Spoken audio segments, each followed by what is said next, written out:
Et vous êtes à l'écoute de la Ligue des Cinévores en ma compagnie, moi Mathieu, votre animateur, et je suis en compagnie de mon fidèle bras gauche, parce que oui, étant gaucher, je valorise la gauche, et donc Max. Moi, je suis habile du bras droite. Yeah. On a eu un petit succès, by the way, avec Audrey qui est venue faire son tour. Ça a apparu. On a eu quelque chose comme 30 vues sur la vidéo YouTube en l'espace d'une journée. Ah, c'est cool. On a remercié Audrey de venir. On remercie Audrey, puis on lui a déjà dit, mais on le répète, on veut la revoir dans notre podcast. C'était très apprécié sa présence. C'était très naturel. Hein? J'ai réécouté, moi, le show, puis ça sonnait vraiment bien. Là. Elle était bonne, je trouvais. Oui, elle était excellente. J'ai écouté quelques extraits en faisant le montage pour la radio et j'aime sa façon de s'exprimer. Elle a une énergie vraiment unique à sa façon. Ouais, donc, aussi, si tu nous écoutes, Audrey, on t'invite à revenir. Ouais. Cette semaine, on critique un film qui était quand même attendu quand il est sorti au début de l'été. C'est Océan 8, qui est du nom de la franchise, qu'on a le droit à déjà plusieurs films. J'en reviendrai tantôt, mais c'est une longue saga qui date des années 60. C'est pas rien. Et on va parler entre autres de Captain Marvel, d'Henry Cavill et de James Bond. Et sans plus attendre, on va du côté des chroniques. Les chroniques. Alors, on est du côté des chroniques. Yes, monsieur. Et on commence parce qu'on a vu et écouté. Et Max, je te laisse la parole. Ouais, ben on a un film commun, puis j'ai une série que j'ai écoutée. Je l'avais promis que la semaine passée, j'allais l'écouter. Il me reste 2 épisodes sur 10 épisodes à écouter. T'as écouté Insatiable. Oui, absolument. Ouais. J'ai continué, j'ai écouté la nouvelle saison de Ozark avec monsieur, je pense que c'est Jason Bateman qui s'appelle. Ouais, Jason Bateman. Que j'aime beaucoup, puis ça fait du bien de le voir faire comme autre chose que des comédies. Là. Dans le fond, pour résumer un peu qu'est-ce que c'est Ozark, c'est une famille qui se ramasse à faire du blanchiment d'argent, sinon leur vie est en danger. C'est très sombre, ça fait beaucoup penser à Breaking Bad sur certains aspects. Il n'y a pas l'aspect drogue, mais tout ce qui est blanchiment d'argent, illégal, tout ça. Puis c'est une série que rien va bien, genre, c'est tout en négatif, il n'y a pas de positif pour cette pauvre famille-là. C'est très lourd comme série. Mais c'est tellement bien écrit. C'est excellent. Pour vrai, là, c'est vraiment une des meilleures séries sur Netflix. Et je tombe en amour, Jeanne, je pense qu'ils ont donné comme 9 sur 10 à la saison 2. Et pour vrai, la série, autant que le rythme est lent, mais c'est jamais ennuyant. C'est genre, tout ce qui arrive est ultra intéressant. C'est tellement bien réalisé. Puis tu sais, le ton comme le ton de couleur, si tu veux, de la série est comme très grisâtre. Puis il fait jamais beau, genre. Fait que tu sais, ça donne un poids de plus sur la série. Là. Ça a vraiment un aspect, puis ça fait partie un peu comment je pourrais dire, de l'âme de la série. Et tous les acteurs là-dedans sont vraiment excellents. Puis t'as tellement de frustration pour les personnages, mais autant ils sont tellement attachants, puis en même temps pas attachants, genre. C'est du monde bon, qui sont pas nécessairement du bon monde. Je sais pas si tu me suis, là, c'est un peu contradictoire ce que je dis, mais pour vrai, là, ça me fait. J'aime vraiment, vraiment, vraiment la série. C'est vraiment un coup de cœur, puis. Ça m'intrigue, là. Ouais, c'est ça, mais tu sais, faut que tu l'écoutes dans un mood quand tu vas, quand tu files bien, là, tu sais, que t'es capable de, comme, encaisser, que. Tu sais, c'est comme Black Mirror. Moi, si tu files pas bien, t'écoutes pas ça, là, c'est tellement négatif. Y a beaucoup de saisons, cette série-là? Là, c'est la deuxième qui vient de sortir, puis c'est 10 épisodes chaque d'1 heure. Ça fait que c'est comme, t'as 20 épisodes à écouter, là. J'ai mon patron, en plus, qui l'a comme. On y en a parlé, il a fait « Ah, ouais, moi checké » puis il a écouté 2 saisons à l'espace d'une semaine. Fait que je suis comme... Ouais, fait que... Ouais, non, sérieusement, là, Ozark, là, c'est vraiment un grand coup de cœur pour moi, puis on va plugger Jesse Antil parce qu'on l'a pas fait encore. Jesse aussi en a parlé cette semaine, lui aussi, il a beaucoup aimé ça, fait que... deuxième chose... ça tombe bien parce que tu étais d'accord avec moi, c'est ce qu'on va parler la semaine prochaine. C'est le film Upgrade. Je vais t'avouer, j'écoute un podcast qui s'appelle Les Mystérieux Étonnants et ils ont mentionné justement ce film-là. Ils ont critiqué le film à leur podcast. Puis je l'avais vu passer, j'avais vu passer des trailers. Puis je sais pas, j'avais comme. Ça me disait rien. Puis finalement, je me suis dit, je vais lui donner la chance puis je vais l'écouter. Puis pour vrai, j'ai vraiment tombé en amour avec ce film-là. C'est un film qui a coûté très très peu, là. Vraiment là, un très petit budget. Là. Je pense que c'est le même budget qu'une activité paranormale. Là. Fait que ça va pas plus haut qu'1 million, là, je pense. Là. Puis pour vrai, c'est tellement bien réalisé puis bien écrit. J'ai vraiment tombé sur les fesses. J'ai vraiment beaucoup aimé ça. Je vais me limiter à ces propos-là parce que vu qu'on va en parler la semaine prochaine. Mais pour un film indépendant, là, je pense que ça mérite qu'on dépense pour voir ce film-là. Là. Ben, effectivement, je l'ai vu en fin de semaine. C'est une drôle de coïncidence. Et c'est une belle surprise. C'est mon ami Ismaël qui m'a convaincu de l'écouter. Au début, j'avais pas le goût de l'écouter. Il y avait le nouveau Jurassic World 2 que j'étais prêt à écouter parce qu'il l'avait pas vu. Mais étant donné qu'il n'était pas encore disponible en 4K, on a décidé d'attendre une semaine. Parce que mon ami a une TV 4K, donc il veut absolument qu'on écoute des films 4K. Et c'est compréhensible en soi. Mais bref, il m'a convaincu d'écouter ce film-là parce que sa sœur lui avait dit qu'il avait été très surpris par le film et surtout la fin du film. Donc, on l'a écouté et j'ai adoré ce film-là. Il faut préciser que c'est pas un film américain complètement. C'est un film australien-américain. Ouais. D'où le fait que la plupart des acteurs dans le film, on ne les reconnaît pas. Ouais, c'est tous des Australiens. Ah, c'est ça. Donc, au début, c'est des paysans un peu parce que d'habitude, on écoute un film, on a l'habitude de reconnaître un peu les acteurs. Et dans ce cas-ci, ça a l'air d'être un film américain, mais en fait, non. Pas du tout. Non, c'est ça. Oui, il y a une sauce américaine dedans. Mais, ouais, définitivement. Mais ça reste que c'est un film plus australien. Puis deux choses qui m'ont marqué de ce film-là. De un, c'est que, au début, je ne savais pas, mais c'était une science-fiction horreur. Ouais. Il classe dans cette catégorie-là. Et au début, je ne comprenais pas, mais quand tu écoutes le film complet et tu revois le film, tu comprends que oui, il y a un aspect horreur qui s'en détache du film. Sans être nécessairement dans le full gore. Là. Non, c'est ça. Et l'autre chose, c'est les combats. Les combats là, dans ce film-là, les chorégraphies sont. C'est impressionnant. La première scène de combat, là, moi puis Simon, on est tombé à terre. On est comme. Sans dire tout le film, c'est la scène dans la cuisine, genre. Ouais, dans la cuisine. Ouais. Écoute, on l'a écouté 2 fois back à back. C'est-tu moi ou malheureusement, j'ai pas le nom de l'acteur principal, mais il me faisait beaucoup penser à Tom Hardy. Oui, effectivement. J'avais l'impression d'un Phil Tom Hardy, là. Mais outre ça, écoute, je vais pas le critiquer, mais on va en parler sur ma chaîne. Il y a beaucoup de choses à ce film-là qui vaut la peine d'être vu. Ouais. Donc, si vous cherchez un film à écouter cette semaine, c'est un bon choix. C'est la recommandation de Max puis Matt cette semaine. Et voilà. Donc, pour ce que j'ai vu, pour continuer dans cette ligne-là, c'est ce film que j'avais vu. Donc, le reste, c'est des séries. Je vais mentionner d'abord New Girl, que j'ai terminé la série. Après 7 saisons. T'es machine, mon homme, tu m'impressionnes. La 7e saison n'a que 8 épisodes, je tiens à le préciser, au lieu de 22. Donc ça fait une différence quand même. Mais reste que j'ai fini la série et c'est rare que je fais un marathon aussi intense que ça. Tu me connais, j'en fais des marathons, mais aussi condensés, c'est rare. Puis une des raisons, c'est parce que c'est des épisodes de 20 minutes. Ça s'écoute tellement bien. C'est quoi, 20 minutes, ça t'as dit? Ouais, chaque épisode c'est 20 minutes, fait que ça s'écoute tellement bien que... Tu sais, j'en mets un après l'autre, puis tu sais, je game, je fais de la cuisine. Mais j'avais peur, écoute, là, tu vas pouvoir me dire, mec, c'est pas ça du tout, mais j'avais peur que ça soit comme trop fille. Non, au début, je pensais que c'était une série plus féminine, mais non.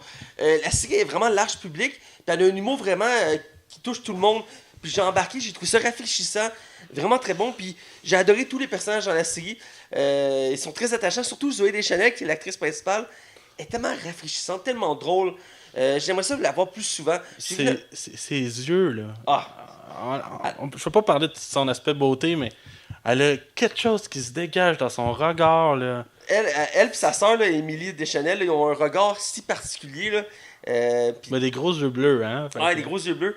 Puis écoute, la série est super bonne. Ouais. Puis c'est rare que j'embarque autant dans une série comique. Parce que généralement, une série comique, c'est léger, tu sais. L'histoire n'est pas très profonde, t'as beaucoup de gags, puis tout ça. Mais celle-ci, il y a une belle histoire profonde, puis il y a un beau développement, puis une belle fin. Il y a une belle fin à la série. Ok, ça finit là, il n'y aura pas d'autre saison. Non, c'est ça, il finit l'année passée. Puis ce que je ne savais pas en écoutant la série, je l'ai appris en l'écoutant, c'est qu'ils ont fait un crossover. Avec Brooklyn Nine-Nine, bro! Voilà. Et quand je suis arrivé à cet épisode-là, qui est de la saison 6, épisode 5, je crois, ils vont à New York pour un épisode, parce que la série se passe à LA, mais pour un épisode, ils vont à New York pour voir de la famille. Et dès le début, le personnage principal, qui joue par Zooey Deschanel, croise dans la rue le personnage principal de Brooklyn Nine-Nine parce qu'il réquisitionne son véhicule. Ben, c'est drôle parce que moi, j'ai écouté comme 3 fois Brooklyn Nine-Nine au complet, là, c'est hallucinant là, comment j'ai écouté ça. Il y a un épisode justement de ta voix, mais tu sais, elle est comme dans une van. Puis moi, j'ai entendu dire que si tu écoutes l'épisode de New Girl, c'est comme la partie que t'as pas. Comment je pourrais dire? Les deux séries se rejoignent le temps d'un épisode, mais c'est la même scène, genre. Je sais pas si tu me suis. Ouais, c'est les mêmes moments, c'est comme c'est complémentaire. Ouais, puis pourtant, un peu, Brooklyn Nine-Nine, c'est comme un peu filmé comme un sketch, un peu. Ouais. Puis ça a l'air comme réalisé comme de façon très classique, là. Ben, à chaque épisode, il y a une intrigue, mais il reste que, tu sais, il y a des gags. Mais il y a une continuité aussi. Il y a une continuité, il y a un développement, tu sais, il y a des relations qui se créent, il y a beaucoup de personnages qui reviennent. Mais c'est-tu comme chaque épisode est quand même différent de l'autre, dans le sens que c'est pas la suite de l'autre épisode, c'est comme une nouvelle aventure d'une... Oui, souvent c'est le cas. Des fois, il y a des petites continuités, mettons, sur des relations amoureuses. Ouais. Mais souvent, il y a des nouvelles situations, genre, j'adopte un chat, ma mère vient en ville me voir, tu sais, des trucs comme ça. Puis, est-ce que j'ai compris en lisant les critiques, l'humour est très similaire à Brooklyn Nine-Nine. Étant donné qu'ils ont croisé, c'est une des raisons, c'est parce que le style d'humour c'était très similaire. C'est pour ça que ça pouvait bien fitter, puis ça marche très bien. J'ai vu dans l'épisode de New Girl qui fait le crossover, j'ai vu principalement 2 personnages de la série, le personnage principal de Brooklyn Nine-Nine et le capitaine. Captain Holt. Ouais, c'est ça qui est très sérieux. Il va falloir vraiment t'écouter ça, Brooklyn Nine-Nine. J'ai aimé l'humour qui s'en est détaché, puis ça m'a donné le goût d'écouter Brooklyn Nine-Nine, que ça faisait longtemps que je voulais voir. Et je pense que c'est mon prochain marathon que je vais faire. Ah ouais, je suis sûr que tu vas triper. À chaque personne que je fais découvrir, il clenche ça. Là. Ah, c'est ça. Puis, tu me permets-tu, j'ai une nouvelle par rapport à ça. Je ne l'ai pas mis dans mes nouvelles, mais je vais en parler vite. La série avait été sauvée par NBC, puis c'était 13 épisodes, mais on a appris, genre, je pense, avant hier ou hier, que NBC avait commandé 5 épisodes de plus finalement. Fait qu'on va avoir 18 épisodes. Je suis vraiment content. Là. Écoute, c'est vraiment une belle nouvelle pour cette série-là qui est très populaire. Écoute, ça m'a donné le goût surtout aussi parce que j'ai vu une scène qui a fait le tour du web. C'est celle où il y a 5 gars qui chantent You are my fire. Puis ça a fait un méga buzz. Ah, écoute, c'est débile. J'ai écouté plein de fois cette scène-là. C'est ironique que ça a été annulé comme une semaine après, genre. Bref, je recommande New Girl. Je suis sûr que tu aimerais ça écouter ça, New Girl. Sûrement, pour vrai. Je sais pas s'il y a autant de saisons que Brooklyn Nine-Nine, là, mais c'est une bonne série. Puis même si à la fin, ça s'essouffle un peu. Parce qu'à un moment donné, pour pas que la dernière saison dure juste 8 épisodes, à un moment donné, il fallait qu'ils arrêtent ça. Fasse le tour. Mais chaque saison, c'est incroyablement bien fait. Puis t'accroches, puis t'as le goût de voir les prochains épisodes pour savoir ce qui va se passer avec les personnages. Parce que tu sais, t'es aimes, t'as peut-être une préférence pour un personnage ou un autre, mais tu veux savoir ce qui va leur arriver dans leur vie. Parce qu'ils ont toutes des péripéties. Puis puis il y a beaucoup de caméos aussi. Des fois, t'es surpris. À un moment donné, t'as Gordon Ramsay, le cuisinier. Il est là le temps d'un épisode parce que l'actrice principale a gagné un concours pour avoir le droit à une séance privée avec lui de cuisine. Puis tu le vois, il est là, puis j'ose avec, puis on il pète une coche, puis tu sais, c'est Gordon Ramsay. J'ai aimé ce petit cameo-là, je trouve ça... Je sais, écoute, je finis à Ozark, peut-être que je vais commencer ça. Écoute, je le recommande. Pour les nouveautés, j'ai écouté le premier épisode de Jack Ryan. Ouais, j'aurais voulu l'écouter au complet. Il y a 8 épisodes, est-ce que j'ai vu. Mais il y a une autre série qui est sortie en même temps, quasiment. C'est Iron Fist. Donc, saison 2. Donc, j'ai écouté Jack Ryan, épisode 1. Et j'ai beaucoup aimé ce que j'ai vu. Je connaissais pas beaucoup le personnage. Je sais qu'il a eu le droit à beaucoup de films depuis des années. Tantôt, on a regardé sa fiche. Il y a eu entre autres Harrison Ford. Il y a eu Alec Baldwin. Récemment, c'est Chris Pine qui l'a fait. Je pense que j'ai vu Sean Connery, ça se peut-tu? Je sais pas, mais je sais qu'il y a aussi Ben Affleck, entre autres, qui a fait un film sur ce personnage-là. Et c'est un des personnages les plus emblématiques de Tom Clancy, qui est un grand écrivain de ce genre de film-là, d'espionnage. Tu comprends Rainbow... je parle pas de jeu, là. Je parle ça comprend Rainbow Six, The Division, Splinter Cell, c'est tout ça. C'est tout lui, ça. Il est très fort dans ses univers. Ghost Recon aussi. Ghost Recon, c'est un très bon écrivain. Et Jack Ryan, c'est un des plus populaires. Ils ont fait une série Amazon, exclusive à Amazon, avec John... tu me dis son nom de famille, c'était... Bojanski, le mari d'Emily Blunt. Ouais, ben il joue, c'est un des acteurs principaux dans Office. Ouais, c'est ça, qui est de plus en plus populaire. Il est vraiment en montée, cet acteur-là. Ouais, ben il joue aussi dans Quiet Place avec sa femme, justement. Ouais, c'est ça, exactement. Et là-dedans, écoute, le premier épisode m'a convaincu. J'ai adoré ce que j'ai vu. Il y a une mise en contexte. C'est très cliché, je dois mentionner, par contre. Mais c'est américain. C'est les méchants arabes qui ont un complot ou qui font avec des détournements d'argent. Puis là, le personnage de Jack Ryan, il faut qu'il se rende, je pense, c'est genre en Afghanistan. Puis tu sais, il y a des terroristes qui vont exploser des bombes. Il y a du cliché, mais l'histoire est bonne, puis le personnage est attachant. Puis il y a des belles tournures dans le. Juste le premier épisode, il y a des belles tournures. Il y a beaucoup de personnages qu'on voit qui vont avoir des éléments importants plus tard dans l'histoire. Je peux pas trop parler de la série parce que j'ai juste vu un épisode, mais c'était très prenant comme premier épisode. Puis il y a juste une scène ça m'a fait sourire. C'est qu'à un moment donné, au début de l'épisode, Jack Ryan, il voit une réception sur le bord de l'eau dans une maison full riche. Puis il y a une fille blonde qui vient le voir, puis elle commence à le cruiser, tu sais. Puis elle demande, mais qu'est-ce que tu fais dans la vie? Puis lui, Jack Ryan, pour ceux qui connaissent pas le personnage, il travaille pour les renseignements américains. Mais il peut pas dire qu'il fait ça, il est comme une sorte d'espion. Fait qu'il dit, moi je travaille pour comme commercial, tu sais, je fais affaire avec le Moyen-Orient. Là, comme ok. Puis là, 2 minutes après, t'as un hélicoptère militaire qui arrive, qui descend, il y a pas le militaire qui sort, qui traverse la foule, il gueule Jack Ryan, là il fait c'est moi, venez avec moi, le gouvernement a besoin de vous, t'es comme hein, puis il pogne, il l'emmène, tout le monde le regarde, puis tu sais, c'est juste une petite scène comme ça, vraiment, tu sais, ça rajoute un lore, là. C'est vraiment parce que tout le monde le regarde, puis la fille la regarde comme ok, t'es commercial, genre, tu sais, j'aime beaucoup l'acteur, bref, je vais écouter la série, c'est sûr, cette semaine je l'écoute. Pour finir, j'ai commencé la saison 2 d'Iron Fist. T'en as écouté combien à date? 4 épisodes. Il y a 10 épisodes au total, ils ont raccourci la saison. C'est une bonne chose, ça. Parce que c'est un des défauts de la plupart des séries de Netflix, de Marvel. Souvent, il y a un peu trop de longueur. Et ils ont voulu corriger ça dans les dernières saisons, dans les dernières séries. Et là, dans celle-ci, on va vraiment couper dans le gros, dans le sens qu'il y a juste 10 épisodes. Puis on le voit dès le début, dès le premier épisode, on voit que ça a été condensé. Ça se prend très bien. C'est genre plus rythmé? Plus rythmé. Les combats sont plus crédibles, plus réalistes. Pas dur à battre, là. Puis on voit qu'ils ont augmenté le budget parce qu'ils n'hésitent pas à n'importe quand utiliser son point. C'était le problème de la saison 1 parce qu'ils l'utilisaient une fois de temps en temps. C'était vraiment basique, défoncer un mur. C'était ça, mais dans celui-ci, dès le premier épisode, genre, je pense que dans le premier épisode, il utilise genre 5 fois son point pour des trucs assez incroyables. Genre, péter un camion, il fait exploser genre un camion, littéralement. Puis j'ai vraiment aimé ça. Puis dès le premier épisode, tu sens qu'ils ont corrigé les erreurs de la première saison pour beaucoup d'aspects. Entre autres, ils ont enlevé celui qui gérait la série à la base, qui était celui qui avait aussi réalisé la série Inhumaine. Okay, Puis c'était la preuve que le gars était pas doué pour ça. Et ils l'ont tassé, puis ont mis je sais plus qui d'autre, mais c'est un gars qui est connu. Et ça le sent dès le premier épisode. Puis écoute, j'ai écouté 4 épisodes, puis j'embarque. J'aime les nouveaux personnages. J'aime l'évolution des personnages qui étaient déjà là. Par contre, je dirais que pour le méchant, en tout cas, Davos, qu'on avait pu voir dans la première saison, je trouve ses motivations un peu enfantines. Ok. Parce qu'il a toujours voulu être Iron Fist, mais il a pas pu parce qu'il s'est fait battre par Danny Rand. Puis à la fin de la saison 1, il considère que Danny Rand n'est pas le vrai Iron Fist parce qu'il a dévié de ses devoirs envers Kunlun. Et là, dans la saison 2, son but c'est de devenir Iron Fist, fait qu'il veut voler les pouvoirs d'Iron Fist, comme un peu la motivation de la saison 2. Et en parallèle, t'as la sœur. T'as comme un frère et une sœur dans Iron Fist qui sont comme les cofondateurs de la compagnie de Danny Rand. Là. Puis la sœur est devenue comme méchante parce qu'elle veut se venger de Danny Rand parce qu'il lui a menti sur son père, puis sur sa famille, puis sur plein d'affaires. Puis elle a dit que le mensonge c'est inacceptable, qu'elle veut se venger. Tu sais, les motivations des fois. Mais ça se prend quand même bien. Puis t'as aussi Alice Eve, qui est quand même connue, c'est une actrice quand même connue, qui elle joue une des méchantes de la série, qui est une méchante peu connue. Que j'ai pas vu beaucoup encore d'elle, mais de ce que j'ai vu à date du premier épisode, elle est très bonne comme actrice parce que son personnage, c'est une femme qui souffre de dédoublement de personnalité. Ça fait qu'elle a plusieurs personnalités, puis elle joue entre ça. Puis au début, tu la vois, puis t'es comme, ok, c'est qui ça? Puis tu la vois plus loin, puis t'es comme, mais c'est-tu le même personnage? Là, tu comprends pas, puis c'est comme pas clair. Puis ça prend un certain temps avant que ça s'établit qu'elle a un problème de personnalité, là. Mais pour ceux qui connaissent le personnage ou les comics, ils savent qu'ils ont ça. Mais elle est vraiment bonne là-dedans. Elle est capable de jouer comme plusieurs personnages. C'est pas le cas de beaucoup d'acteurs dans la mesure que c'est pas évident d'alterner comme ça aussi facilement. Mais vraiment, pour ceux qui ont eu de la misère avec la saison 1 d'Iron Fist, laissez une chance à la saison 2.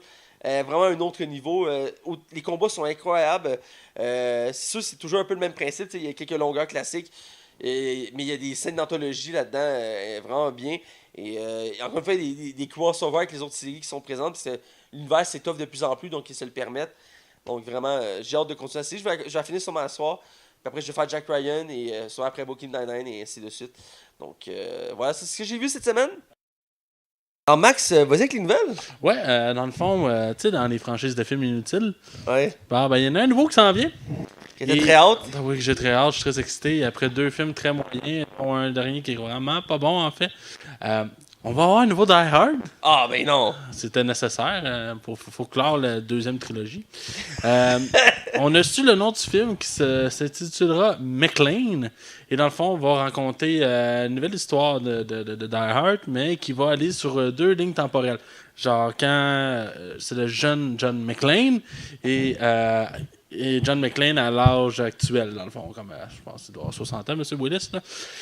Et ce film-là va tomber en production, est en pré-production en ce moment et devrait être tourné au courant du début de l'année prochaine. Et on devrait avoir le droit à un nouveau Die Hard. Je sais pas si c'est quelque chose qui me tente. Toi, t'es quelqu'un qui...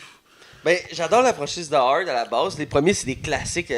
La Tour Infernale, Piège de Cristal. Écoute, ils sont excellents.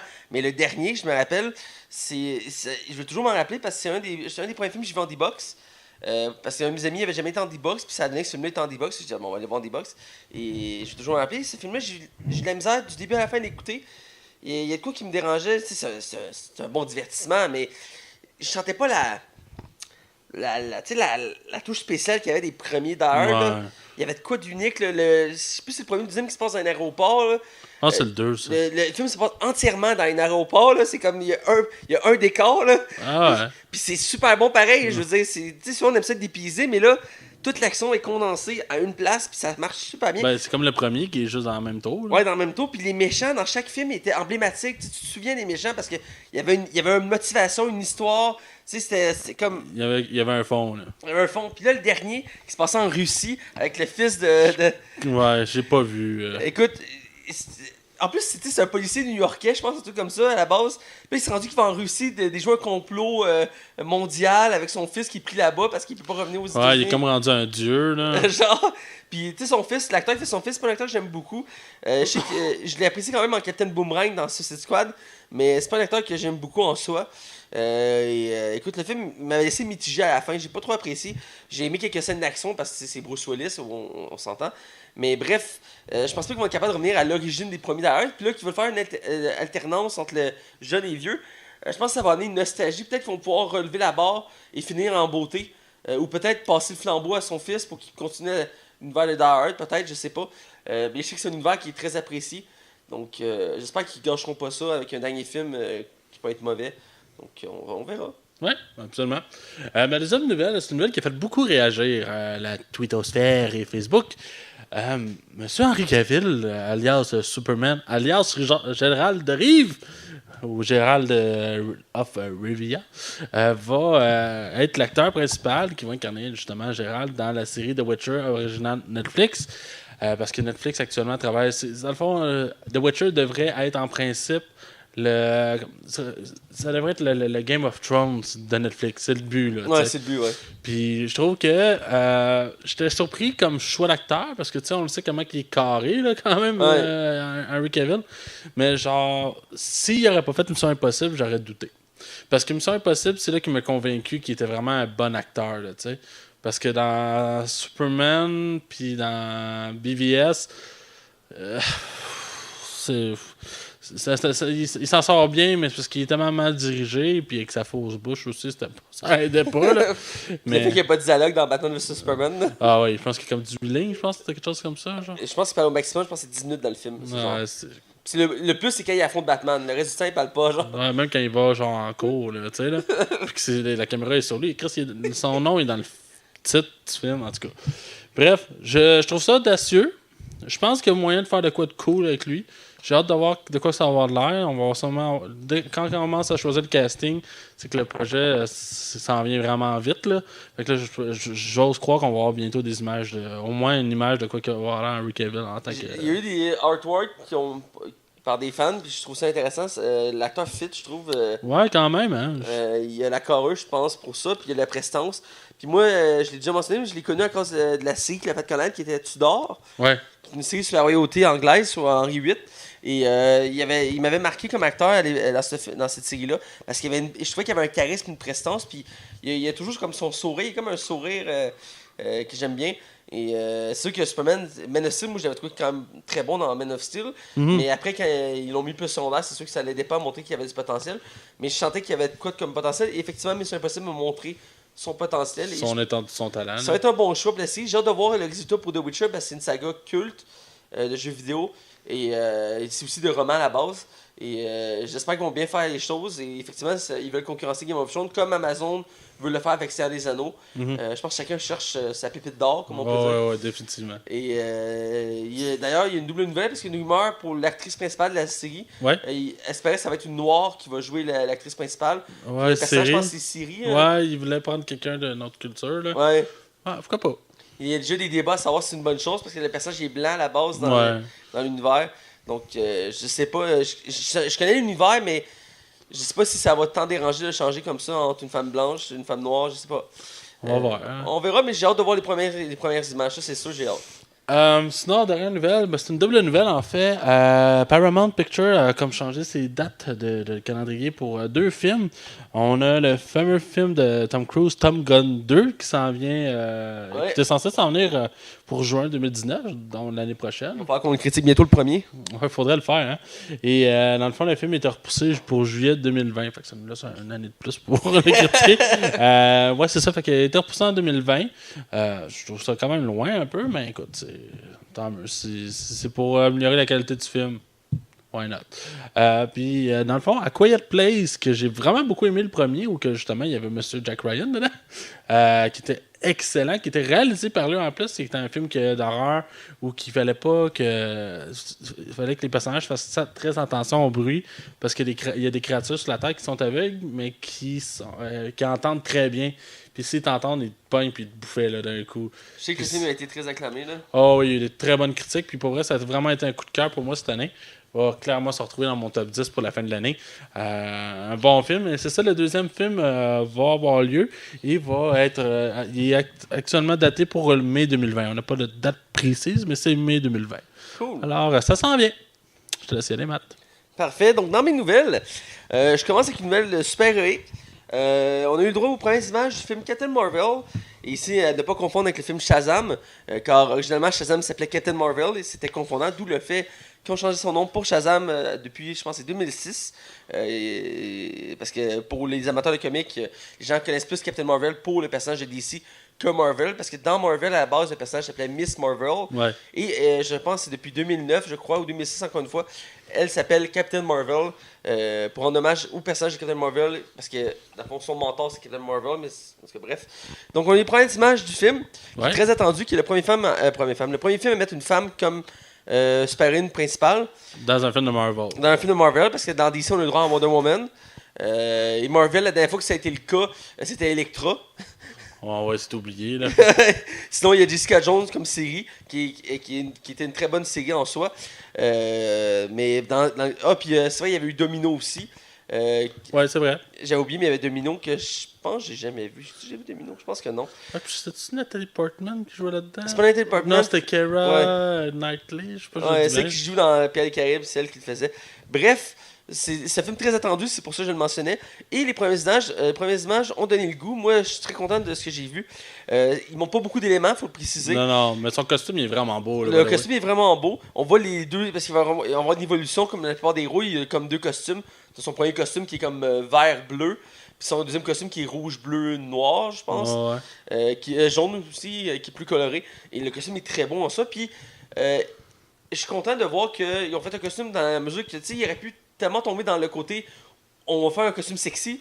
Ouais, puis c'est pas du tout le cas, là. Non, c'est pas le cas. Puis même, tu sais, pour Wonder Woman, il y en a qui avaient peur que ça arrive. Puis finalement, Wonder Woman a fait un costume quand même raisonnable. Ouais, on va. La poitrine à Gal Gadot est pas mise de l'avant, là. Non, c'est ça. Puis je suis content qu'il tombe pas dans cet excès-là, qu'il faisait souvent à l'époque, dans les vieux films de Batman, Superman, tout ça. Souvent, c'est des costumes de femmes, c'était des costumes très sexy. Juste l'exemple de Catwoman avec Halle Berry, qui apporte genre un corset comme costume, genre. Tu sais, ça aidait pas au personnage, tu sais. N'empêche, c'est une belle femme, mais je veux dire. C'est parce qu'il y a au-delà de ça, là. Non, c'est ça. Et je suis content pour ce costume-là. C'est un beau costume. Et pour le reste des images, on voit entre autres Jude Law, qu'on avait oublié, qui était. Ouais, j'avais complètement oublié. Et qui complète le fait que tous les Watson et les Sherlock se retrouvent dans l'univers de Marvel. Parce que Robert Downey Jr., Benedict Cumberbatch, Jude Law et. Voyons, j'ai un blanc. Martin Freeman ont tous joué Sherlock Holmes et Watson dans divers films et séries. La boucle est bouclée. Hein? La boucle est bouclée, je trouve ça drôle. Et donc, écoute, on a vu aussi des images des méchants du film qui vont être les Skrulls. Ouais. On a vu une image et je trouve qu'ils ont quand même bien réussi leur design. Ouais, je sais que le monde était positif face à ça. Là. Ouais, parce que c'était pas évident de faire comme design, puis ça faisait très longtemps qu'on les attendait. Et il y avait eu beaucoup de rumeurs qu'à la base c'était censé être dans les films des 4 Fantastiques. Parce qu'à la base c'est des méchants qui sont des méchants de 4 Fantastiques. Mais ça n'a jamais eu lieu. Et même s'il y avait des éléments qui avaient été mentionnés dans les films. Et là, le fait qu'ils aient mis ça dans le film de Captain Marvel et qu'ils sont quand même bien réussis, ce que je vois, je suis content. On voit aussi les cris qui étaient déjà présents dans les films depuis Guardians of the Galaxy. On voit le méchant des Guardians of the Galaxy qui revient ici. C'est Conan l'accusateur, je pense qu'il s'appelle. Ouais, chose de même, là. Et on le voit de dos, mais on voit qu'il est là. Puis c'est pas le méchant le plus marquant, on s'entend de l'univers de Marvel. Mais je suis content qu'il fasse des liens comme ça. Ouais. Ça rappelle que l'univers est très complet, puis il y a une histoire en arrière de ça. C'est pas juste, il y a un film, il s'est passé avant. Donc j'aime ça. Puis il y avait une autre mention que je voulais mentionner aussi. Ah oui, on voit Nick Fury jeune. Ouais. Ce qui était très attendu. Il a l'air d'être bien réussi. Une chose qui est simple, c'est qu'il a ses 2 yeux. C'est quand même bon à Ça aide en partant. Là. Et est-ce que j'ai compris, ils l'ont rajeuni par numérique. Comme donc, dans Ant-Man, dans le fond. Là. Ou même Civil War. ils l'ont rajeuni dans Civil War. Ouais, mais je parle pas de Nick Fury, je parle des acteurs en général. Oui, c'est ça. Puis Disney est très fort dans ce côté-là. Ils sont impressionnants. Ils ont c'est fou. Je me rappelle de Civil War, là, quand tu vois Robert Downey Jr., genre, à 20 ans, t'es comme tabarnak. Puis il ressemble vraiment au jeune Robert Downey Jr. T'es comme, wow, c'est vraiment impressionnant. Là. Disney aime ça faire ça. Ou même, si je retourne Michael Douglas, là, tabarouette. Pour vrai, au début, j'ai fait, c'est-tu lui? Ils ont bien fucking maquillé. Non, c'est une animation. C'est la force de Disney, c'est une des choses qui fait qu'ils se démarquent du lot. Même si des fois, ils s'en servent juste pour se vanter, un peu comme dans le dernier Pirates des Caraïbes, qui ont fait un flashback de genre 2 minutes pour montrer que Johnny Depp il pouvait être jeune. Ouais. Mais dans ce cas-ci, c'est bien amené. Écoute, qu'est-ce que tu as pensé, toi, de tout ça? Ouais, moi, je suis vraiment excité. Je suis plus excité que Ant-Man, qui nous a comme les deux laissé sur la fin, sans nous avoir totalement déçus, mais juste comme ce film-là pourrait pas avoir lieu, puis ça changerait rien. Là. J'ai vraiment hâte de voir de quelle direction ça va aller. Parce que techniquement, elle va arriver, avoir son film, puis après ça, elle va aller sauver tous les Avengers, puis elle va aller kicker le cul à Thanos. Je trouve ça cool, c'est une femme qui va faire ça, genre. Pour vrai, je suis vraiment enthousiaste à ce film-là. Lui, là, j'ai vraiment hâte. Mais j'ai hâte d'avoir une bande-annonce, là. Ah, moi aussi, j'ai hâte. On est dû pour une bande-annonce. Et je pense que, écoute, c'est une question de semaine. Ouais. Tout simplement, c'est une question de semaine. Moi, je dis d'ici octobre, moi, je pense que d'ici octobre, on devrait avoir une bande-annonce. Parce que le film, il est annoncé, je pense que c'est pour juin. Non, pas juin, voyons, janvier ou février. Ouais, je pense que c'est mars, je me trompe Mars, pas. bon, tout ça, c'est parce qu'Avengers sort au mois de mai. Ouais, c'est ça. Fait que il est avant, il n'y a pas le choix de toute façon. Fait que, donc, même si Avengers, techniquement, il est déjà fini d'être tourné. Puis tout, là. Je sais que cette semaine, Jeremy Renner a annoncé qu'il faisait des reshoots. Ouais. Mais tous les films font des reshoots. Fait que... Ouais, puis il a mentionné qu'il était dans le film aussi. Il a dit, je suis dans le film. Ben, techniquement, il était dans l'autre, en tout cas. Ah, ben, j'ai pas encore regardé les scènes coupées du Avengers Infinity War, mais dans les scènes coupées, on peut le voir. Donc, je pense que je vais regarder les scènes coupées. Je suis encore sur le choc la fin d'Avengers. Fait que... Ben, c'est drôle parce qu'on en parle, parce que mon coloc ne l'avait jamais vu. Il l'a écouté hier sur HDS, hier soir, pendant que moi je gamais pendant que lui faisait ça. Et je le regardais d'un coin d'œil et j'ai pas pu m'empêcher d'observer le film. Puis, même si, tu sais, il y a des choses qui auraient pu être mieux pour ce film-là. Dans l'ensemble, c'est un film malade en soi. Oh, ouais. Et je l'ai vu récemment, puis je suis pas encore écœuré de le voir. J'ai le goût de le revoir encore. Il y a tellement d'éléments dans ce film-là, c'est tellement fou. Tu considères-tu que Thanos est rendu un des méchants les plus populaires du cinéma général, là, genre à côté d'un Darth Vader? Là? Je le mettrai dans le classement. Ouais. Parce que ça fait quasiment 1 an que le film est sorti, puis le monde n'en revient pas encore. Là, non, c'est ça, là, écoute, c'est incroyable. Écoute, je continue mes nouvelles. Ouais. Une nouvelle plus triste. Ouais, vraiment triste. Un acteur qui est un peu moins de notre génération, mais qui a marqué quand même sa génération en soi. Avec sa moustache. Avec sa moustache, voilà.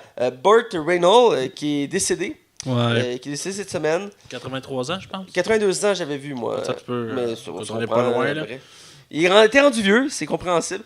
Un acteur qui avait marqué sa génération, il a fait plusieurs films assez emblématiques. Entre autres, au Québec, on appelle ça Le Dernier Essai, je crois.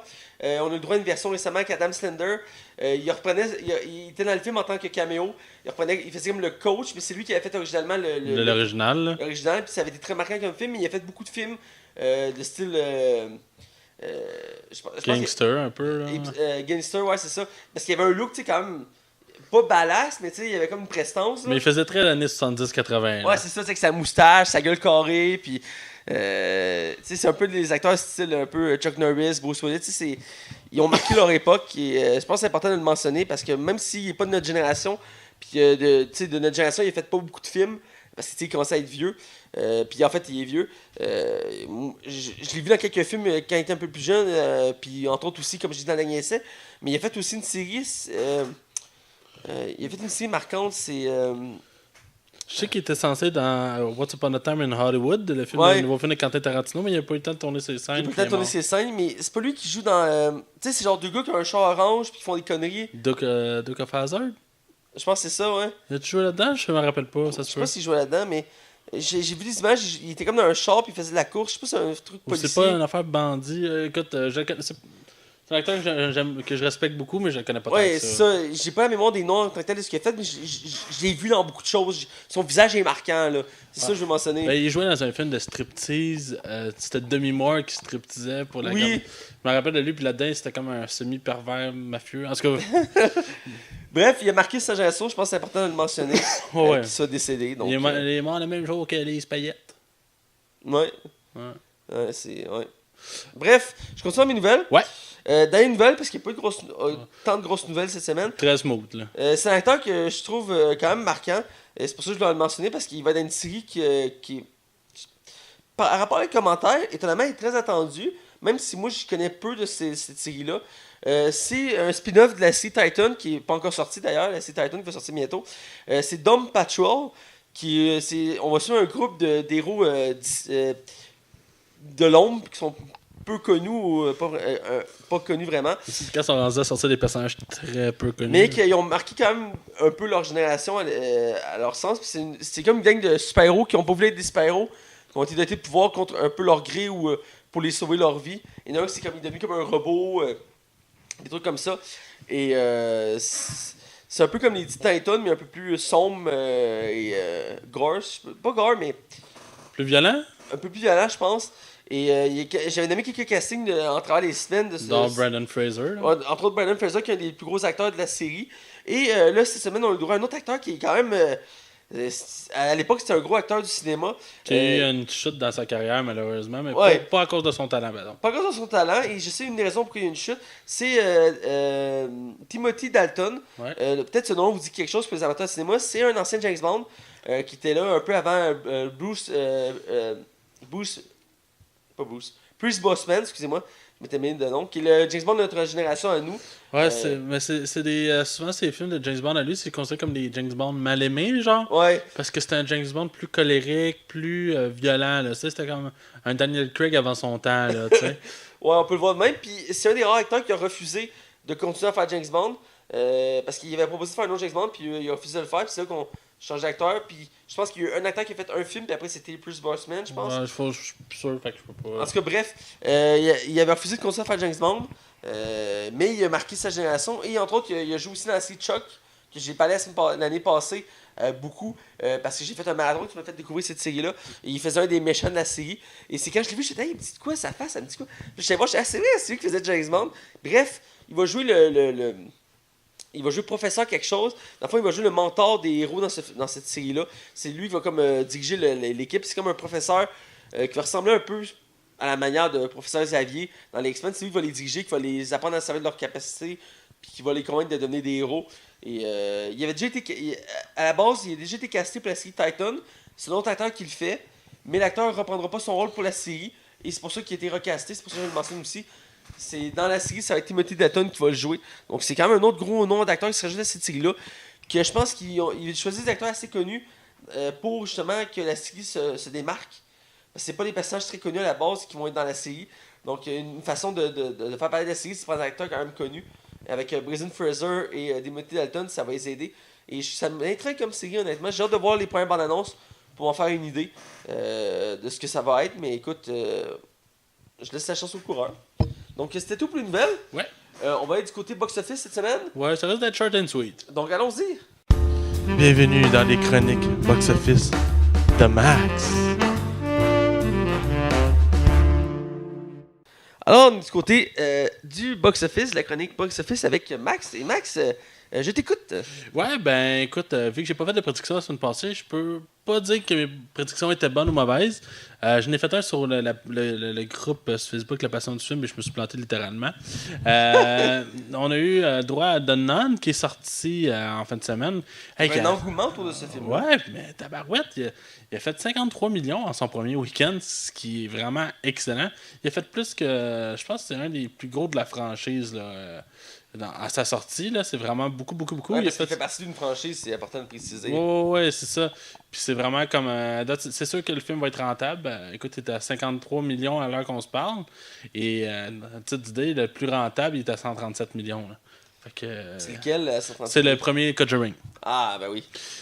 Sinon, c'était quoi l'autre film qui est sorti? Il y a eu Peppermint, qu'on parlait, toi puis moi, en ronde, qui était comme qui m'intriguait parce que quand j'avais lu un article sur ce film-là qui disait que ça se voulait comme une version féminine de John Wick. Ouais. Et ça m'avait beaucoup intrigué. La bande-annonce m'avait convaincu.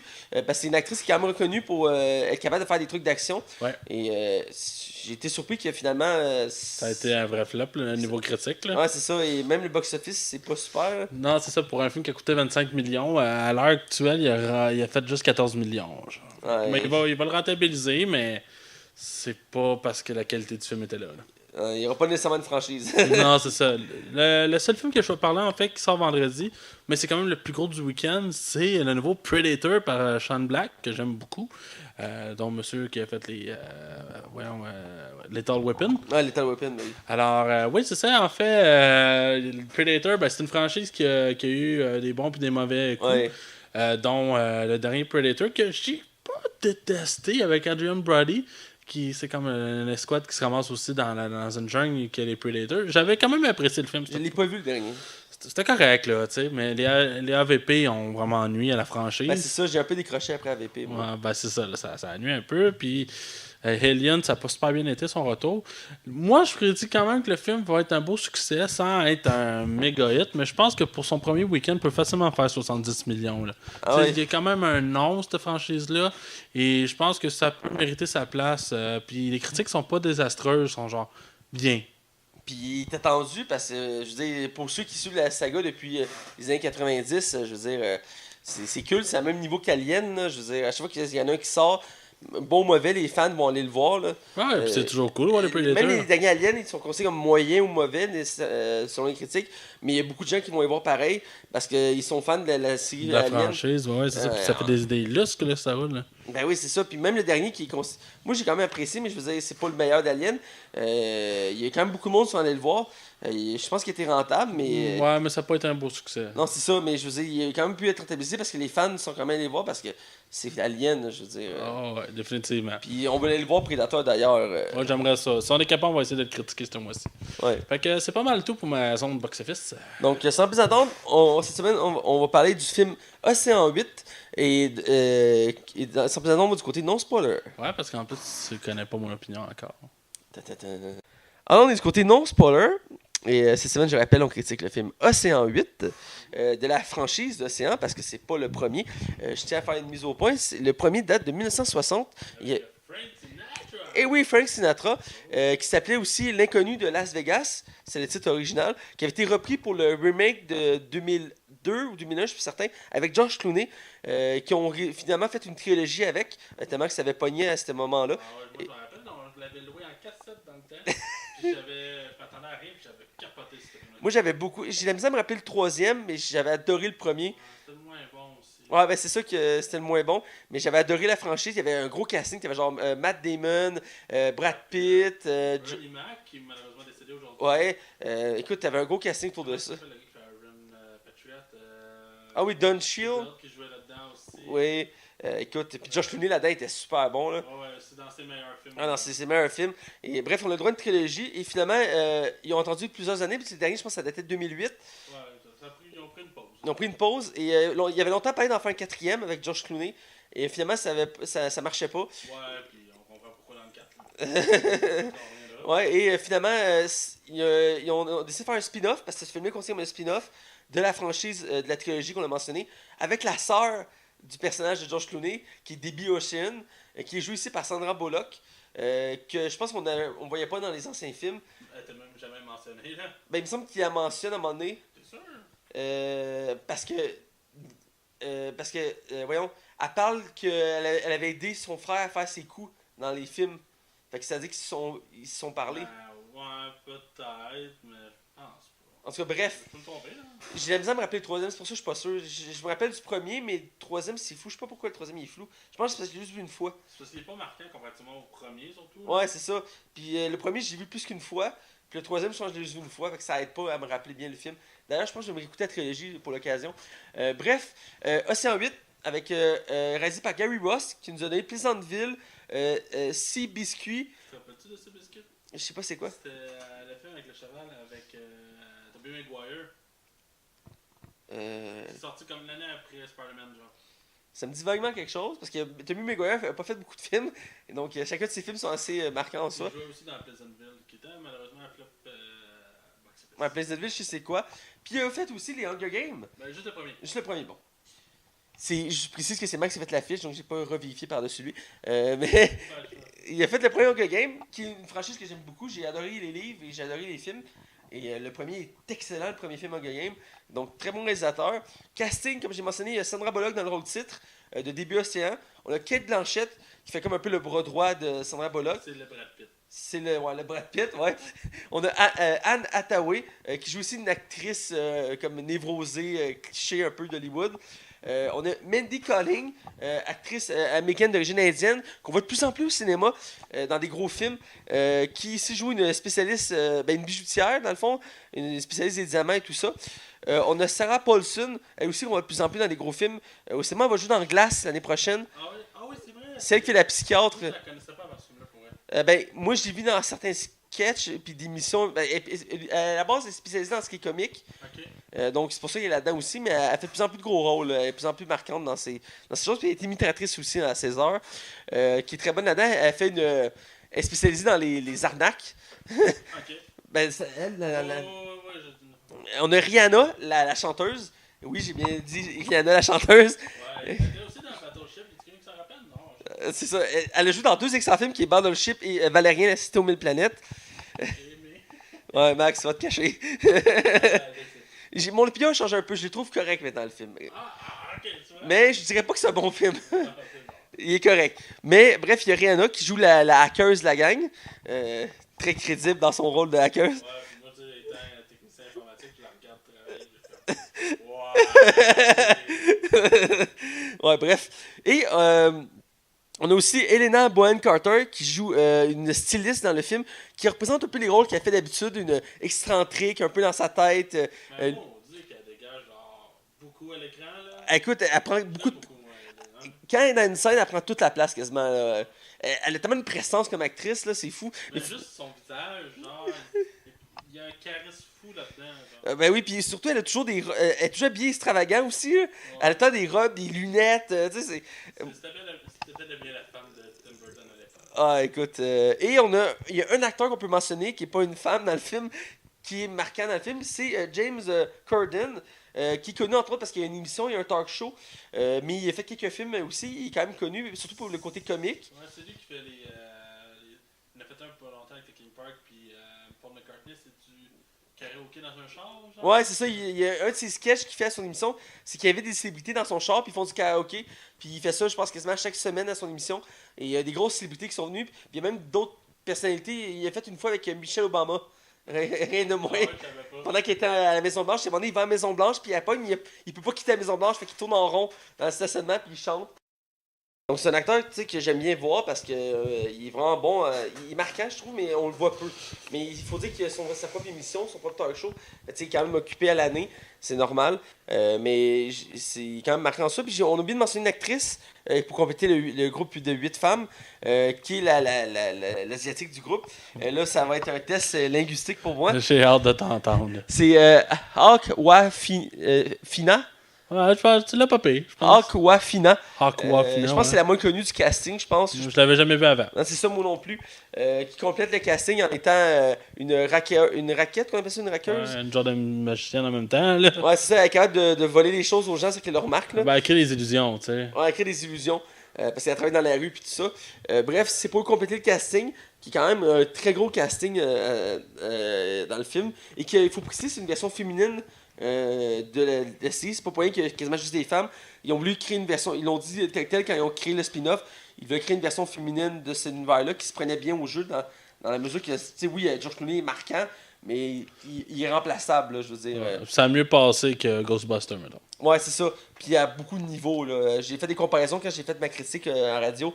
Puis ce film-là se démarque beaucoup mieux que Ghostbusters. Autant pour son humour que les personnages. Bref, c'est produit par Warner Bros. Pictures. C'est distribué par Warner Bros. Pictures. Les critiques, Metacritic a donné 61% d'avis positifs, ce qui est quand même correct. Le public a un peu moins rendez-vous à 53%. Je suis surpris, parce que moi j'ai apprécié le film en soi. Rotten Tomatoes a donné 68%, donc c'est dans la même ligne. Le public, beaucoup moins aimé à 46%. Je suis vraiment surpris des critiques. Je m'attendais un peu plus, genre dans les 60-70. Mais bon. Je suis pas à croire que. Je veux pas être méchant, mais C'est le problème souvent de mettre un casting juste féminin, peut-être. Ouais, malheureusement, là. C'est une des raisons qui a fait que les Ghostbusters peut marcher. C'est pas nécessairement parce que le film était mauvais, mais aussi parce qu'ils ont voulu pousser le côté on met juste des femmes. Puis on sentait tout le long du film que c'était l'humour, les personnalités, l'histoire, était tout axé sur le fait que Des femmes, ouais. c'était des femmes. Je dis pas que c'est mauvais en soi. Je veux pas que les femmes les féministes me lancent des roches. Puis c'est pas ça. C'est juste que je pense que c'est une des raisons pourquoi le film a été critiqué comme ça. Un peu comme le fait que Black Panthers a été critiqué parce que c'était juste des noirs. Ouais, c'est ça. Il y a des Américains arriérés là, qui se font pas l'idée, en tout cas. Moi, je trouve ça dommage pour ce genre de film-là que les critiques se font ramasser en tour. Je sais pas que c'est juste ça qui a fait ramasser la critique, mais je pense que c'est un élément qui a joué en sa faveur.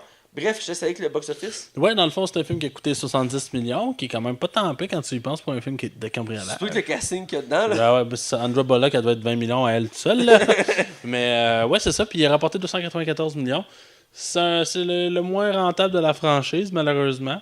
Mais j'ai pas eu l'impression qu'il y a eu beaucoup de promotion non plus pour le film. Je sais pas si t'es d'accord. Je me rappelle qu'ils ont sorti les bandes annonces, puis les affiches. L'affiche était quand même marquante. Il y avait comme un fond rouge, puis t'avais comme une ligne noire, puis avec chaque personnage pour montrer. Puis aussi, ils mettaient l'emphase qu'il était 8. Ouais. C'est Océan 8. Parce que chaque océan avait un chiffre. Le principe de la trilogie, c'est qu'à chaque trilogie, à chaque épisode, il y avait le nombre augmenté. Au début, c'était 11. Après, c'était 12. Après, c'était 13. Ouais. Et ici, ça commençait avec 8. Donc, écoute... effectivement, il n'y a pas la grosse promotion, mais je me rappelle qu'il y avait une promotion au début. Fait qu'il a fait 294,4 millions de dollars. Qui fait une rentabilité. Pour mettre en contexte, l'histoire, c'est quoi? Eh bien, ça raconte l'histoire de la sœur du personnage principal, comme j'ai mentionné, de George Clooney, qui est Debbie Ocean, qui vient de sortir de prison après 5 ans de prison, après s'en fait avoir par son ex-amant, qui l'a piégé dans une arnaque. Un beau trou de cul, hein? Un beau trou de cul qui... bref, on reviendra. Et elle a passé les 5 dernières années en prison à planifier le plan parfait de cambriolage pour voler un collier d'une valeur de 150 millions, qui est un des colliers les plus coûteux au monde, qui est le Toussaint. Et pour l'occasion, elle a besoin de former une équipe, donc elle va choisir 7 femmes de domaines divers qui vont compléter son équipe, qui vont permettre la réussite de ce cambriolage-là. Parce que c'est un plan qui fait longtemps qu'elle est là-bas. Là. Ouais, c'est ça fait 5 ans. Et il faut mentionner que pour une fois, ça se passe pas dans le casino. Non. Mais dans le Met, le Met Museum, qui est un musée à New York. Qui existe pour vrai? Qui existe pour vrai, qui est un musée très prestigieux.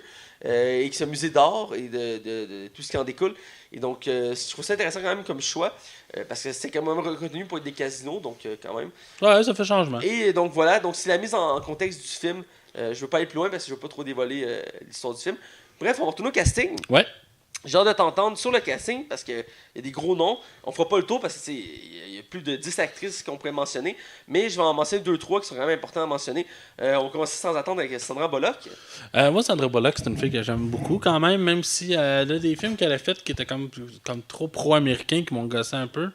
Je pense comme The Last Yard, là, que c'est une républicaine là, qui est pour les armes, tout ça. Ça m'avait gossé. Puis je me dis, si t'as choisi de jouer là-dedans, c'est parce qu'en quelque part, tu l'es un peu. Ouais, c'est ça. Puis Sandra Bullock, d'un autre qui est une très belle femme, mon Dieu, hein, elle fait pas son âge. Sacrifice. Vraiment une belle femme. Je pense qu'elle a genre 46 ans. Là. Même 50, non? Je pense 50, en tout cas, on comprend, elle n'est pas jeune. Là, non, mais crème à l'air d'une fille de 30 ans, il faut le faire. Ouais. Je trouve. Il est pas capoté, honnêtement. J'aurais ça de dire que je l'ai trouvé. Je trouve que, absolument, Sandra Bullock, quand elle est à l'écran, elle vole la vedette, tu sais. Puis je trouve dans celle-là, son personnage en bowling, il est comme. Je la trouvais même limite effacée, genre. Puis elle est comme trop attachée par son frère. Genre, je trouve que les liens qui sont apportés à son frère sont comme trop mis de l'avant. En tout cas, on reviendra dans la zone de spoilers. Je l'ai trouvé correct. Je l'ai pas. Je trouve pas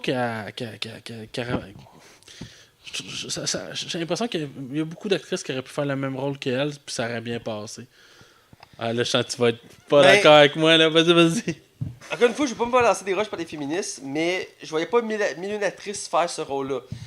Quand ils ont choisi Sandra Bullock, je trouvais que c'est un bon choix parce que c'est une actrice qui est capable de faire des personnages qui ont une tête sur ses épaules, qui sont capables de se défendre, qui sont capables de répliquer, puis d'être comme moi je sais ce que je fais, tu fais ce que je fais. T'sais. Puis Sandra Bullock est le genre d'actrice qui peut faire ça. Et c'est pas un de ses rôles marquants en soi, mais j'ai trouvé qu'elle a quand même assez marqué le film. Puis oui, effectivement, je l'ai senti effacé dans le film. Ouais, puis ça m'a surpris pour vrai. Mais le problème, c'est que c'est normal parce qu'il y avait quand même 8 actrices dans le film à mettre leur présence. Ouais, mais George Clooney, c'était le réel leader dans... Oui, mais je pense qu'on voulait un peu revoir la formule pour laisser un peu plus de place aux autres. Ouais, mais ça m'a gossé, ça m'a dérangé, moi. J'ai la misère à m'attacher à ce personnage-là. J'y croyais même pas, en fait. Je peux comprendre, écoute, j'ai vu un peu de la faiblesse de ce côté-là, mais en même temps, je suis content qu'il ait pris cette actrice-là. J'aurais pas vu, il n'y a pas tant d'accès, j'aurais vu prendre le flambeau après George Clooney. Parce qu'il y a l'actrice, si tu veux, qui prenne la place après George Clooney. Il n'y en a pas tant d'actrices que je peux mentionner que oui, ils vont avoir la prestance, le charisme de George Clooney. Il y a beaucoup de belles actrices, il y a beaucoup d'actrices avec du talent. Mais pour ce genre de rôle-là, tu sais, j'aurais pas mis, mettons, Anne Hathaway, je l'aurais pas mis dans ce rôle-là, tu comprends? Ben, moi, peut-être. Peut-être de pas être d'accord, là. Je sais, mais en même temps, oui, elle pourrait avoir le potentiel, mais en même temps, je sais pas. Il aurait peut-être manqué de quoi, tu sais. Peut-être Kate Blanchett, j'aurais peut-être vu Kate Blanchett le faire, parce que Ouais, ça, ouais. Kate Blanchett est reconnue pour faire des rôles comme ça, tu sais, elle a de la poigne, C'est là, une tu sais. femme, ouais, c'est une femme qui dégage, comme, quand je pourrais dire, une autorité. Ouais, d'autorité, voilà, puis on le voit dans le film, elle dégage l'autorité. Oh, ouais. Mais bref, Sandra Bullock, j'ai quand même apprécié, mais effectivement, j'aurais voulu l'avoir plus présente dans le film. Mais dans l'ensemble, je suis content que ce soit été elle qui le fasse pareil. Et je suis content de la revoir parce qu'elle faisait un bout qu'elle faisait plus vendre de gros films. Même chez moi sur Wikipédia, puis elle avait pris comme une pause un peu du cinéma. Puis elle recommence à être en force depuis quelques temps. Mais elle s'avait calmée, je pense, en 2015 ou un truc comme ça. C'est le genre d'actrice qui peut arrêter 3 ans puis recommencer. Puis Non, c'est ça, ça n'aura puis- aucun impact sur sa Puis carrière. elle fait déjà de gros films, tu sais, sa carrière est quand même établie en soi. Là. Ouais. Elle a rien à prouver. Là. Tout le monde la connaît, là. Non, c'est ça. Mais bref, j'ai quand même pris sa performance, même si elle aurait dû être plus marquante dans le casting. On continue avec Kate Blanchett, Ouais, qui est grosso modo, comme tu disais, son Brad Pitt à elle. c'est exactement ça. Donc, c'est- je te laisse repartir sur Ben, elle. c'est un peu ça aussi le problème de son personnage. Justement, je voyais Brad Pitt, mais dans Kate Blanchett. Puis Kate Blanchett, c'est une actrice que j'aime vraiment, vraiment beaucoup. Là. Je la trouve vraiment solide. Puis encore récemment dans Thor, je trouvais que son personnage dégageait une personnalité de malade mentale. Puis Kate Blanchett, je trouve que là-dedans, on essaie trop de la montrer comme une tough. Puis en bout de ligne, ça me laissait un peu patois. Genre, j'étais pas totalement convaincu par son personnage. Je sentais qu'il fallait en mettre une parce qu'il y en avait un dans les 3 autres. Tu vois-tu ce que je veux dire? Ouais. Mais j'enlève rien à son jeu d'acteur. Écoute, c'est Kate Blanchett, là. Elle a fait ses preuves, elle aussi, fait longtemps. C'est une excellente actrice. Je trouve juste que je pense que le plus gros problème que j'ai avec ce film-là, c'est son écriture des personnages. C'est là que j'ai la misère à. Je trouve qu'autant que Lena Bonham Carter, je la trouve solide, là. Je la trouve vraiment bien écrite, puis je trouve que c'est un des meilleurs personnages du film. Autant qu'elle, limite, elle n'aurait pas été là, ça aurait pas changé grand-chose. Tu seras peut-être pas d'accord avec moi, là, mais... Ben, la- moi, c'est une actrice que j'adore. Écoute, c'est une actrice qui dégage tellement une prestance. Quand elle est dans un film, quand elle est dans une scène, c'est elle qu'on remarque. Moi, dans tous les rôles que je l'ai vus, elle m'a marqué. Autant dans Indiana Jones, même si c'était un film assez moyen, le 4e. C'était pas de sa faute à elle, là. C'était pas de sa faute à elle, puis elle était très bonne, puis elle était très marquante. Dans Le Seigneur des Anneaux, elle était incroyablement. Écoute, elle est 5 étoiles là-dedans. Là. Elle est la narratrice, puis elle le fait super bien. Elle non plus, elle a plus besoin de faire ses preuves, là. Non, c'est ça. Puis il y avait un autre aussi, dans Thor aussi. Même si c'était pas le méchant du siècle, Non, elle mais était très bonne, pareil. je veux l'ai dire. aimé, là, tu C'est sais. ça, elle était très bonne. Puis elle dégage de quoi, puis dans ce film-là, je m'entendais à quelque chose de plus élevé. Puis au final, ça relève pas. Claude Tune, tu dis à un moment donné, elle va faire de quoi, tu vas voir, ça va être malade. Puis elle est pas tant présente que ça finalement, tu sais. Non, vraiment pas, hein, même. Elle se veut comme le bras droit, mais en même temps, tu sais, elle laisse les choses se faire. Elle est puis très effacée, je trouve. Ouais, c'est ça aussi. Puis je trouve ça un peu dommage, c'est une actrice qui a pu comme faire des choses surprenantes, autant même se battre ou tu sais, faire des scènes d'un peu plus d'action. Dans ce cas-ci, il y a quelques petites scènes clés, mais c'est pas autant. Même elle aussi, elle souffre de l'effacement dans le casting. Je pense on pourrait mentionner encore 2 autres actrices que je trouve importantes de mentionner. Outre le fait que je vais garder Rihanna pour le côté spoiler parce que j'en ai un long à dire sur elle. Mais Anne Hathaway. Que j'aime beaucoup. Qui est une très bonne actrice, je vais y aller cette fois-ci Vas-y. pour rebondir. C'est une actrice que j'aime beaucoup, puis à la base, elle était connue pour des rôles plus. Tu sais, des comédies amoureuses. On en fait moins, là. C'est ça, elle a réussi à prouver qu'elle est capable de faire autre chose. Je Puis, pense entre que autres, Dark Knight Rise l'a beaucoup aidé. c'est ça, moi, depuis que je l'ai vu dans Batman, écoute, elle m'a montré qu'elle avait un potentiel énorme pour faire des rôles tellement variés. Puis dans ce film-là, elle le montre. Parce que pendant une bonne partie du film, tu sais, elle joue une actrice cliché. Puis elle montre vraiment facile. Elle est comme, moi, je suis l'actrice, toi, regardez-moi, je suis la reine, là. Je suis la reine, elle prend des selfies, tout ça, puis tu sais, elle prend la place. Quand elle est là, elle prend toute la place, puis elle laisse la place à personne. Puis même dans les vêtements qu'elle porte, à un moment donné, elle porte une robe à la fin de ça, puis t'as une longue... Elle est très excentrique, là. Très excentrique, puis... Mais elle a une belle évolution dans le film, puis très surprenant. Puis j'ai beaucoup aimé ça. C'est une des choses que j'ai aimé du film. Son retournement de situation est assez cool. Là. Ouais, elle est assez cool, puis j'ai adoré ça. Puis ça m'a montré qu'elle est capable, encore une fois, qu'elle est très bonne comme actrice. Puis je suis content qu'elle ait quand même été mise de premier plan, parce que autant que les autres qu'on a nommés étaient un peu effacés, elles, ils l'ont vraiment poussé quand même beaucoup. Même si c'était censé être secondaire, au final, elle est quand même très poussée dans le film. Donc, j'ai vraiment apprécié ça. Toi, je sais pas si Ouais, ben, c'est ma préférée dans le film, honnêtement. Là. Je trouve que c'est le personnage qui est le. Comment je pourrais dire? Pas la meilleure twist, mais que je te dirais comment je pourrais dire ça comme il faut? J'ai l'impression que c'est le personnage le plus authentique. Ouais, c'est ça, c'est le bon mot, c'est authentique. Je trouve que c'est le personnage qui a vraiment l'écriture la plus soignée, où qu'on sent vraiment qu'Anne Hathaway maîtrise ce genre de rôle-là aussi. Puis je trouve que ça y rajoute une crédibilité, puis ça me fait du bien, ça fait du bien de l'avoir là-dedans, tu sais. Quand on l'a vu tout récemment dans La Stagiaire, je pense, ou Le Stagiaire, tu sais, parce qu'elle a comme l'habitude d'être le personnage très attachant que tout le monde aime, là, tu sais. Bref, c'est un personnage que j'aime beaucoup, là. Ouais, j'aime beaucoup. Ok. Je pensais faire la fin du tour d'horizon avec Helena Bonham Carter. Ouais. Je pense qu'on a tous deux apprécié son personnage. Écoute, c'est un personnage secondaire, là, on va se le dire malgré tout. Là. Oui, c'est secondaire. Écoute, je vais me lancer, puis tu te relances après. Ouais, vas-y. C'est une actrice que j'aime beaucoup à la base.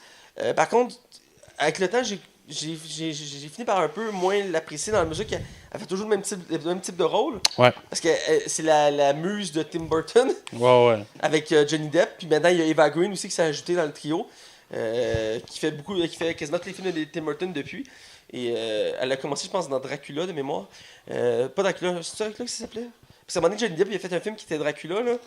Je sais plus si ça s'appelait Dracula ou si il y avait un autre nom. Je sais que moi, le film le plus marquant d'elle que j'ai en tête, c'est Fan Club. Ouais, mais je parlais pas de son plus marquant, mais le film qui avait Eva Green dedans, mais bref. Tu parles qui ressemble à un film d'X-Men, genre, là? Avec le... Ouais, il y a comme un manoir avec plein de jeunes avec des pouvoirs, genre.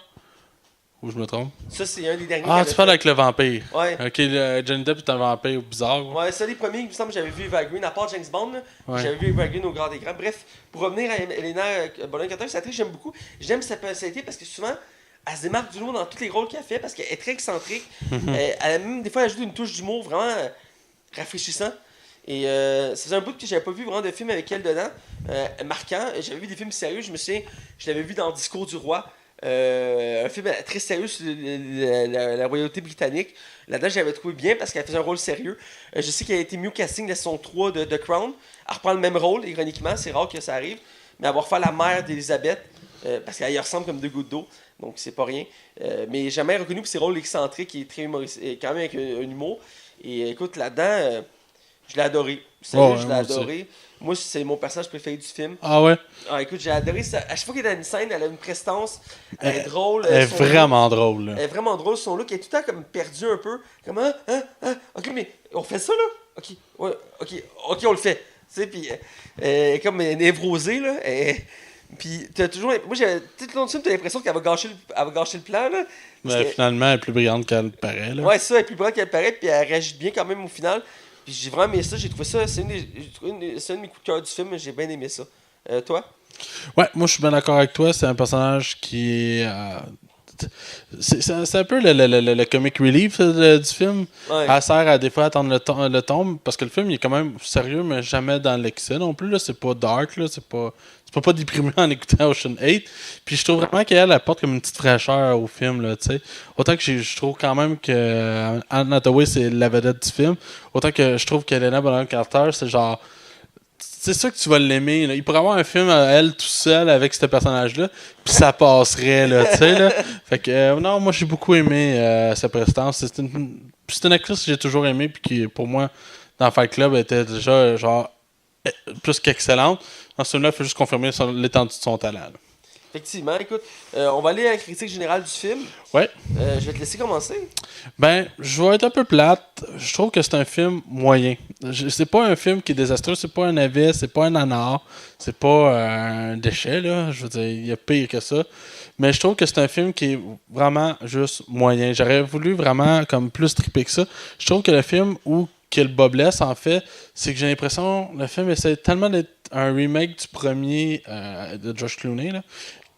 Puis que ça en finit que le film n'a pas de saveur à lui-même. Je trouve que le film manque d'âme. Puis je trouve ça plate parce que pour vrai, moi, quand ils ont annoncé le film, puis j'ai vu les trailers, tout ça, j'étais comme déjà conquis parce que j'avais hâte de le voir. Puis c'est une franchise que j'aime beaucoup. Puis moi, le casting féminin m'a jamais dérangé. Là. Pour moi, c'était comme ok, bon, go for it, on va voir ce que ça va donner. Mais c'est ça, je trouve que le film manque réellement de personnalité. Et c'est ce qui me déçoit parce que j'aurais voulu, comme vraiment. Il y a des moments que j'ai trouvé ça long. Là. Parce que pas l'enquête, mais le plan du cambriolage a mené des fois 7 ans, puis finalement, je trouve que ça prend du temps à aboutir, parce que le film est quasiment 2 heures. Il y a 1h50, si je me trompe pas. Puis c'est ça. Je trouve que c'est le manque de personnalité qui fait que ce film-là, il est dur. Il me réussit pas à me faire oublier les anciens. Il fait juste l'impression que c'est un nouvel épisode, mais qui fait juste faire la même sauce. Tu sais, tu peux rajouter des champignons dans une sauce à spag, mais ça reste la même sauce à spag. Mais j'ai quand même passé un bon moment, là. Toi, Matt? Écoute, c'est sûr, c'est pas le film du siècle, puis c'est pas au même niveau que la trilogie originale. Puis ça sent un peu le... Mais excuse-moi, mais une suite pourrait régler tout ça. Ben, l'actrice principale, Sandra Bullock, a dit que c'est pas possible qu'il y ait une suite. Ah ouais? Parce qu'il en avait parlé, elle en avait parlé en entrevue qu'elle disait qu'il avait parlé qu'elle allait peut-être faire une suite, dépendant du succès de ce film-là. Parce que comme pour la trilogie de George Clooney, c'est un peu le même principe. Si le film pognait, on continue la saga. Dans ce cas-ci, ça va être probablement le même principe.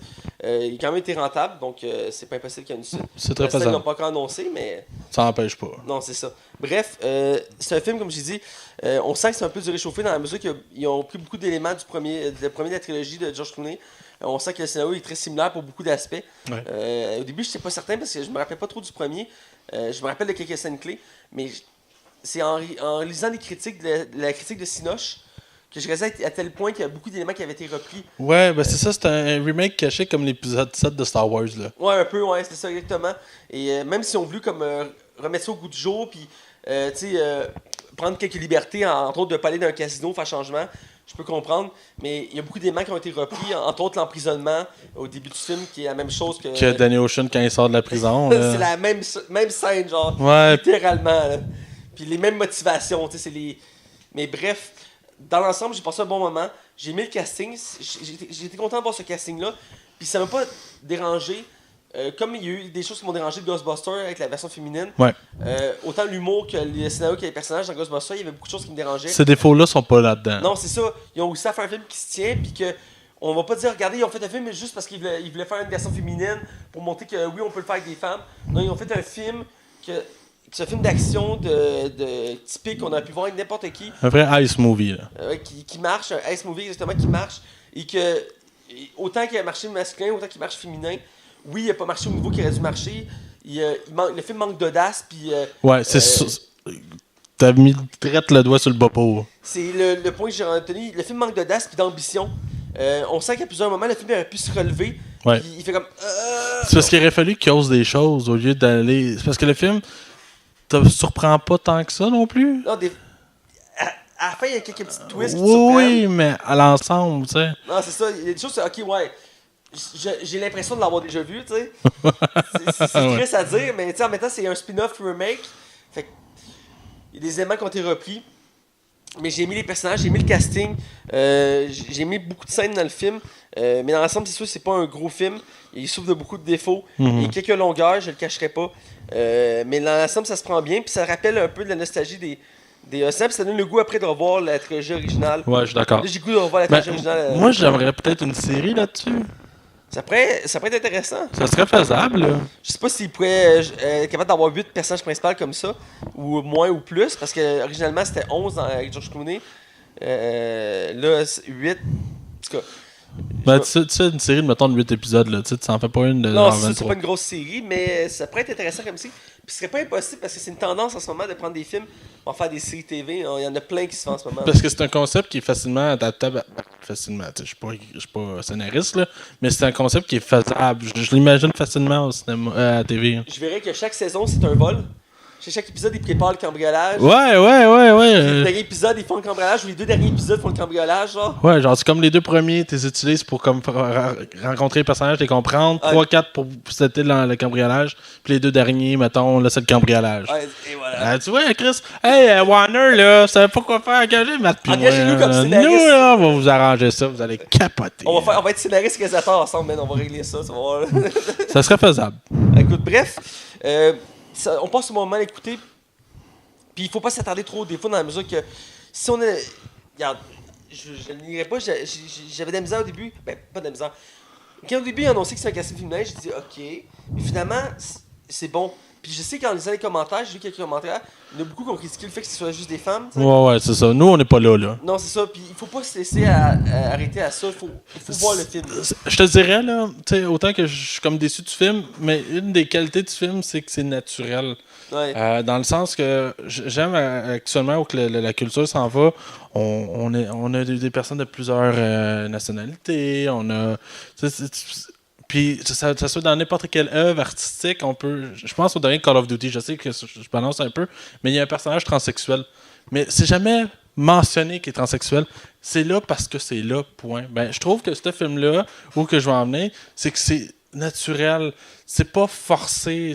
Ou que Ghostbusters, je trouvais que son défaut, c'était de dire à quel point, on a 4 femmes, puis on fait des jokes de femmes. Non, quand on a des discussions avec des femmes, toi puis moi, je les vois pas comme une femme, je les vois comme une personne qui me parle. Je sais pas si tu me suis, puis je trouve que là-dedans c'est naturel, puis ils font jamais l'accent que c'est des femmes. Je suis 100% d'accord. Je trouve ça, c'est une des qualités du film, puis je suis content que la Warner Bros. Au moins ait osé de faire ça. Faut au moins remettre ça. Je leur lève mon chapeau. Ouais. Écoute, je pense que c'est le temps d'aller dans une spoiler. Ouais, je pense qu'on a long à dire. Allons-y.